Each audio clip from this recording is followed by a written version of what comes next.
Assalamualaikum warahmatullahi wabarakatuh. Halo Bapak Ibu tutor dan rekan-rekan mahasiswa yang saya hormati dan banggakan. Perkenalkan, nama saya Kaila Wafika Az-Zahra dengan NIM 859460645 dari Prodi PGSD.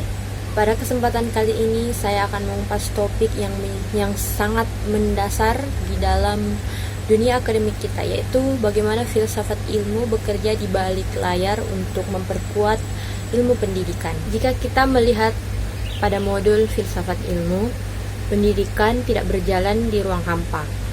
Di sana dijelaskan bahwa pendidikan digerakkan oleh sesuatu yang dinamai dengan paradigma, di mana paradigma ini adalah sebuah model berpikir dan landasan bertindak yang diakui bersama. Nah, pertanyaannya, dari mana paradigma ini mendapatkan kekuatannya? Maka di sini filsafat ilmu menjadi pondasinya. Hubungan dua arah timbal balik. Hubungan filsafat ilmu dan pendidikan itu sifatnya timbal balik dan saling menghidupi. Pertama, filsafat ilmu itu bertindak sebagai pengawas sekaligus pemandu.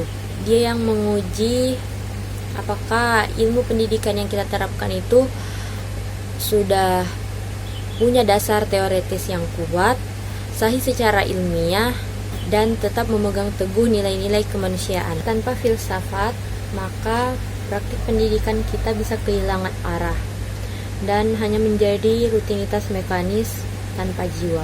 Sebaliknya, praktik pendidikan yang bermakna dan berbobot juga ikut memperkuat filsafat ilmu. Lewat proses belajar mengajar yang nyata di lapangan, muncul tantangan baru, dinamika unsur sosial, dan pergeseran pemikiran baru. Pengalaman empiris dari dunia pendidikan inilah yang menjadi bahan bakar yang berharga untuk filsafat ilmu terus berkembang dan memperbarui teorinya.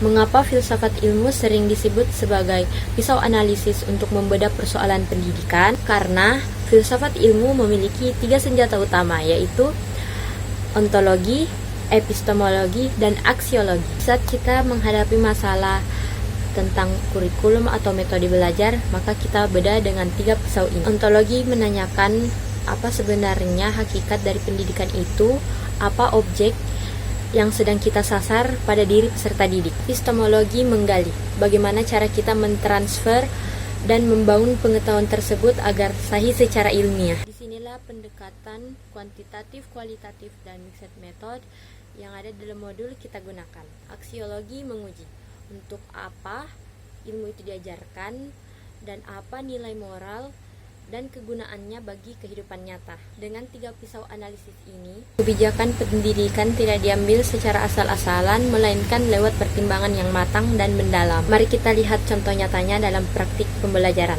Di dalam modul kita mengenal beberapa landasan berpikir seperti behaviorisme dan konstruktivisme. Ketika sebuah sekolah menerapkan sistem reward and punishment atau penguatan melalui latihan soal terus-menerus demi membentuk kebiasaan siswa, maka di sana sedang bekerja paradigma behaviorisme.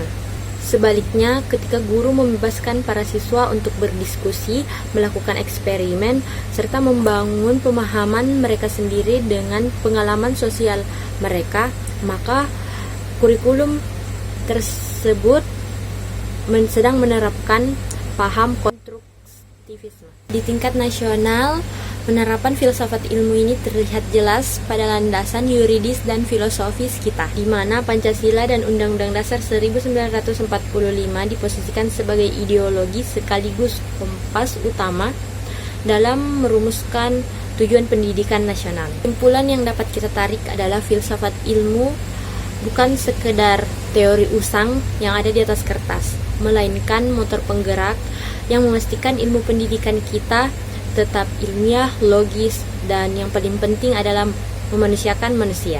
Saya, Kaila Wafika Az-Zahra, terima kasih atas perhatiannya. Salam dan sukses bagi kita semua. Wassalamualaikum warahmatullahi wabarakatuh.